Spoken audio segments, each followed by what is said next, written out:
What's going on, everyone? Happy Tuesday to everyone. Hopefully everyone is doing well, staying safe, healthy. If you had taken a COVID test, hopefully you have tested negative.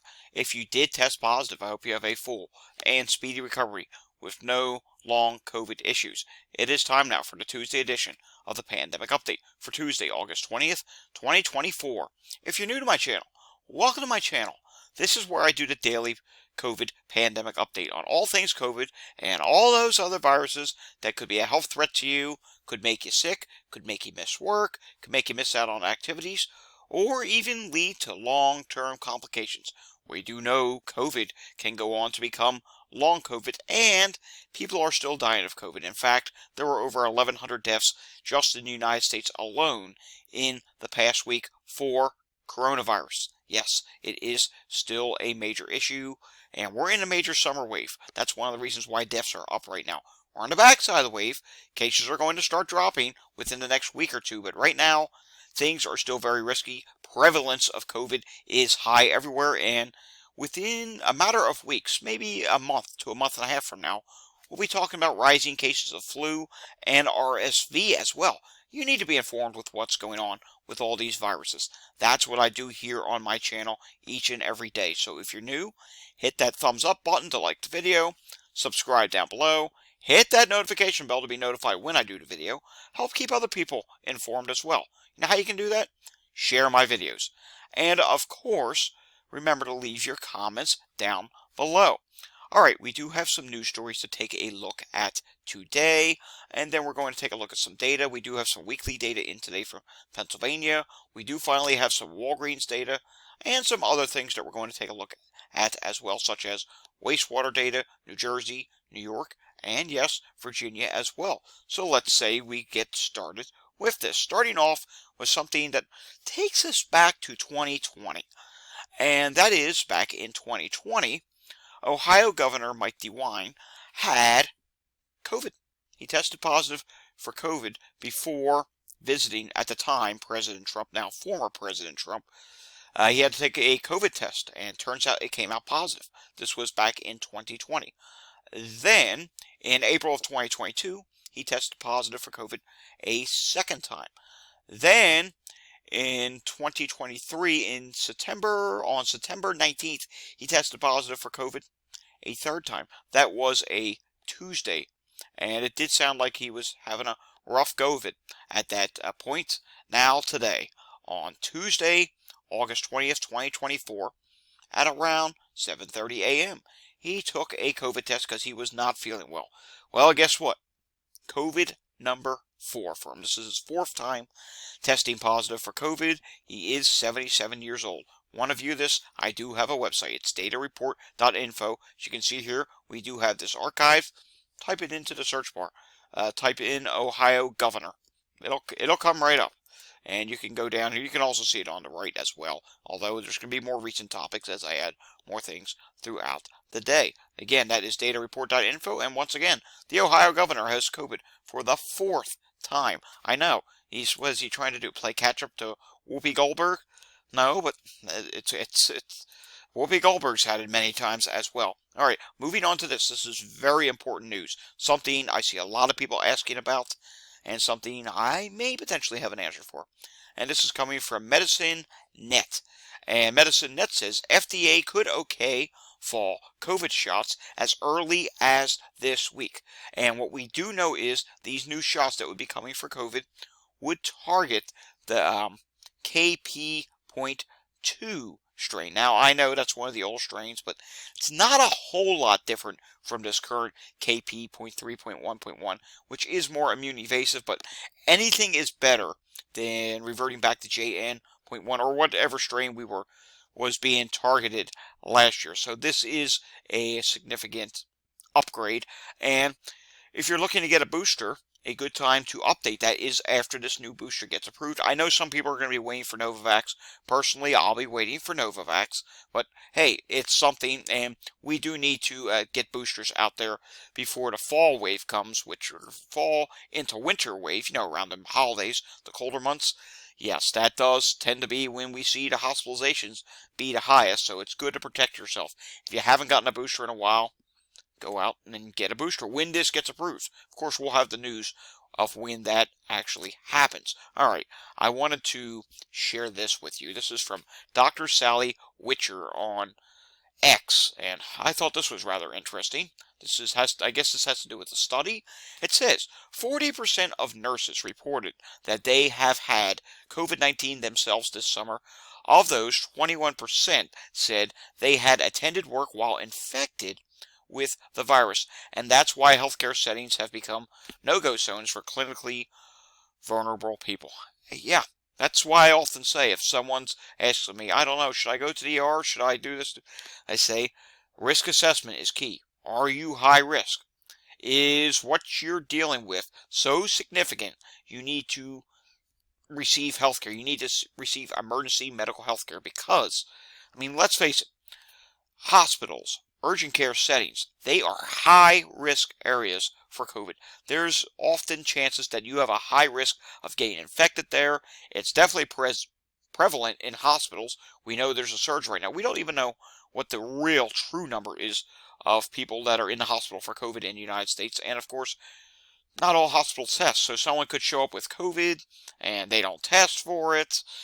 I mean, someone shows up that they didn't test positive, but COVID, let's just say they had COVID. They say, oh, you just have a cold or blah, blah, blah. And you're standing there while they're maskless, you're masked, but uh, that's not good enough. If they're not ventilating the air, and of course it's, poor ventilation, yeah, you could get infected, especially if there's a high number of people in a packed emergency room that are infected with COVID.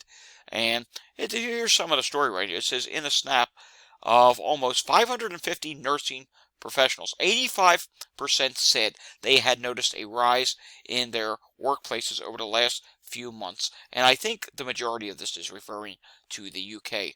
And 6 in 10, 61%, said they were worried about how COVID-19 was currently impacting health and social care services. Yes, it is still leaving a tremendous strain on the healthcare system because pre-2020, let's just say you have all these thousands of people that are in the hospital right now. Well, that's thousands of more beds that were not being used pre-2020. It's extra strain on hospitals, especially at a time when healthcare staff themselves do get infected with COVID. All right, moving on now to heat-related illnesses. We do see that there are still some emergency calls for heat-related illnesses in the United States. The biggest amount of calls is in the West and in the South, slightly improved in the Northern Plains at this time. Taking a look at the national allergy levels, we see 44% of the country is in medium to high status, and we do see quite a bit of red. The Great Lakes, the Midwest. Here in Pennsylvania, there's some red. New Jersey, almost the whole state of New Jersey is red. Down Washington, D.C. area, parts of New York State. Yes, you get the idea. And then surrounding, there's some orange. There is some green up in Maine and some green in the Pacific Northwest. Green being good. Now we have to take a look at the air qualities. Some good news with this, but still a little mixed in some areas. Air qualities in the Northeast, much improved from last week. Really good news. Florida is seeing some yellows today, and New Orleans is seeing some oranges today. That's not good. And in the Central Plains, we are seeing some oranges right on up into the Dakotas and Minnesota as well. You are seeing some oranges, which represents poor air qualities. Want to learn more about climate and weather? You can do that on my other X account, Climate Data Report. I will be tweeting there this evening. It looks like there was some flooding over in China. I'm going to look for some news stories on that, tweet them out, and anything else that I find.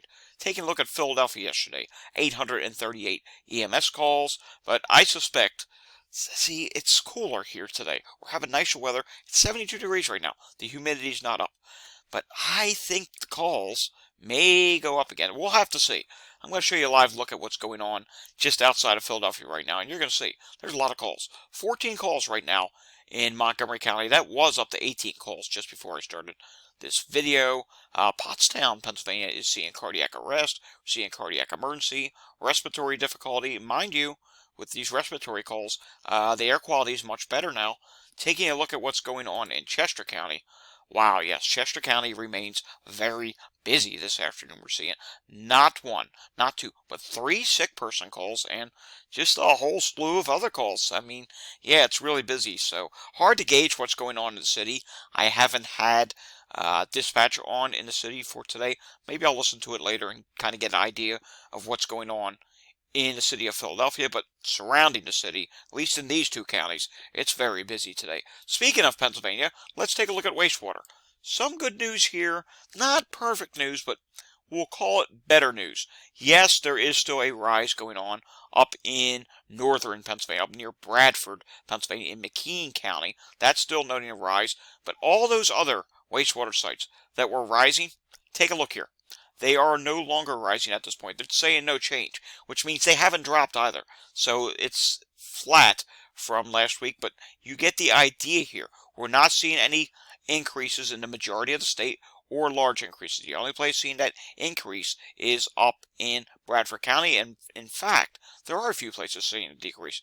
Allentown, Pennsylvania, and over near Chambersburg, Pennsylvania, which is Franklin County, and there is also a decrease in Westmoreland County. So that is some good news to report at this time. And while we're at it, let's just jump across the Delaware River and go check out what's happening in New Jersey at this time. New Jersey today reports 569 people in the hospital. On a ventilator, it is 14 at this time, and in the ICU 57, discharges at this time 54. That's with 70 out of 70 hospitals reporting, and I do think that is correct today with 70 out of 70 because the hospitalizations, yeah, that makes much more sense than what we saw the other day. Alrighty, moving on now, let's do a brief check on Maryland and take a look at this. We can see here in Maryland, and I do want to refresh this. Nope, don't need to refresh this. It says Tuesday, August 20th. We can see divert status, which is in the yellows here, and I'll show you the description. That means the emergency departments are busy and can't handle any more patients. And that's not 1, 2, 3, 4, 5, 6, 7, 8, 9, 10, 11, 12 hospital emergency departments are pretty much overwhelmed at the moment. Wow, that's a high number. And that's just one of the regions in Maryland. There are other regions as well, and we can see not all of them are doing bad, but you get the idea here. Actually, here's another region. Look at this. Washington Hospital Center, MedStar. That one's dealing with problems, so there's a whole bunch here as well. 2, 3, 4, 5, 6, 7, 8, 9, 10, 11 in that region. So, yeah, it's busy, and there's red alerts as well, which means they do not have any ECG monitored beds available at the moment. That's not a good thing either. Alrighty, moving on now to the weekly update from Walgreens. And the national positivity trend at Walgreens continues to drop. The number of people turning up to get a test at Walgreens has gone up. I know. Surprise.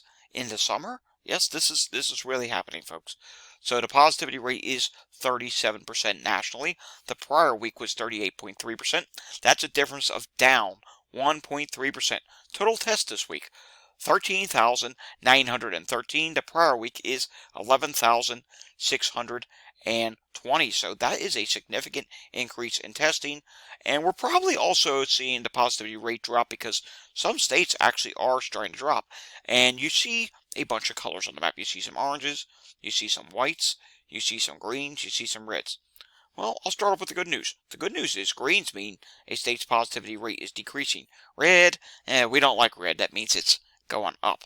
And these white sites in between don't always update. And then orange means it's going up slightly. So let's start off in the east and make our way out to the west. We'll look at the great state of Maine first, where Maine is at 44.4% positivity rate. You can see here, they do a lot of bouncing around. The prior week was 40%. That's a difference of up 4.4%. Total test, 18 versus 20.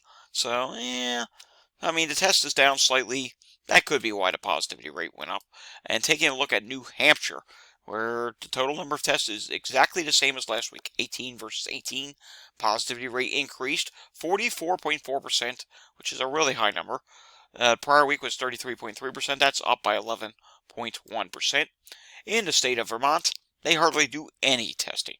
66.7% positivity rate. That's totally ridiculous. Prior week was 40%. Difference of up 26.7%. Just a measly 3 tests versus a measly 5 tests. They don't do much testing there.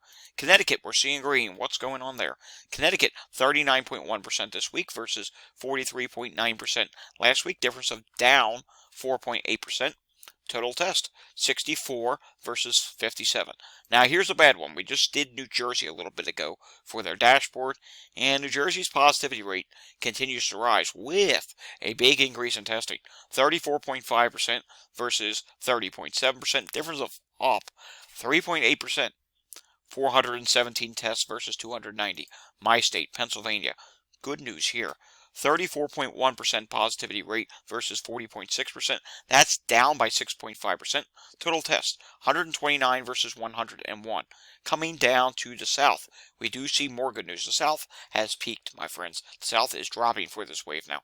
30.2% this week versus 37.7%. That's down by 7.5%. Testing did go up, 275 versus 228. Florida this week, 36.3% versus 36.7%.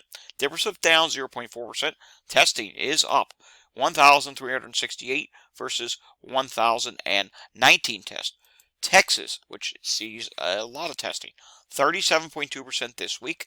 The prior week was 38.4%. That is down, and that's down by 1.2%, and testing is down.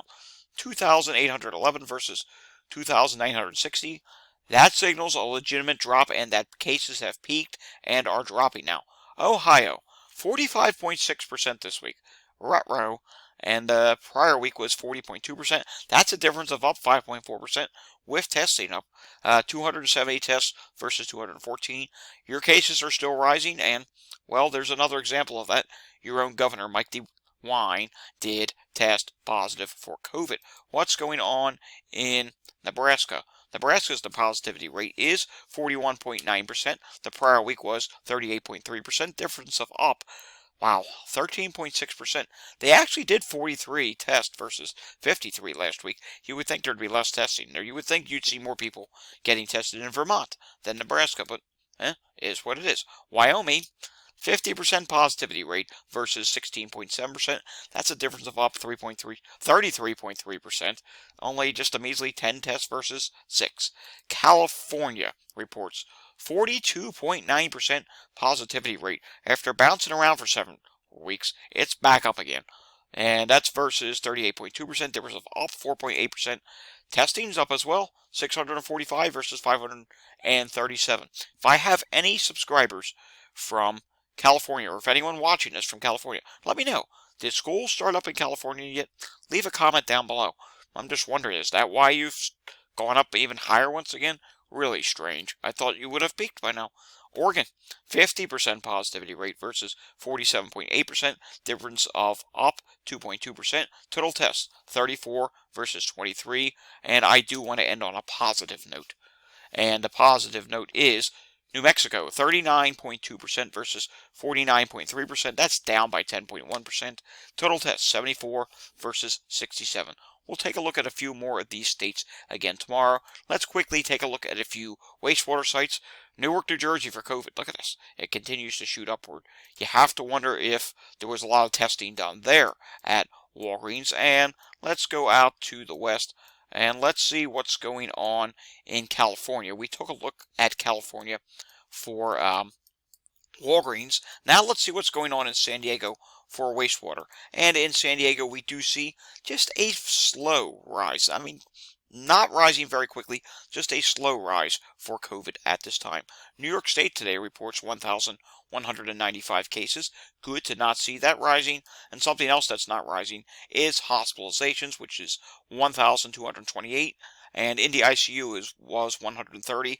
Reminder, New York State schools are about to start up, and we do note that last year, we can see in September, around mid-September, there was a little bit of an increase again for hospitalizations before dropping in October. That could have been part due to back to school. All right, moving on here to our last thing for today.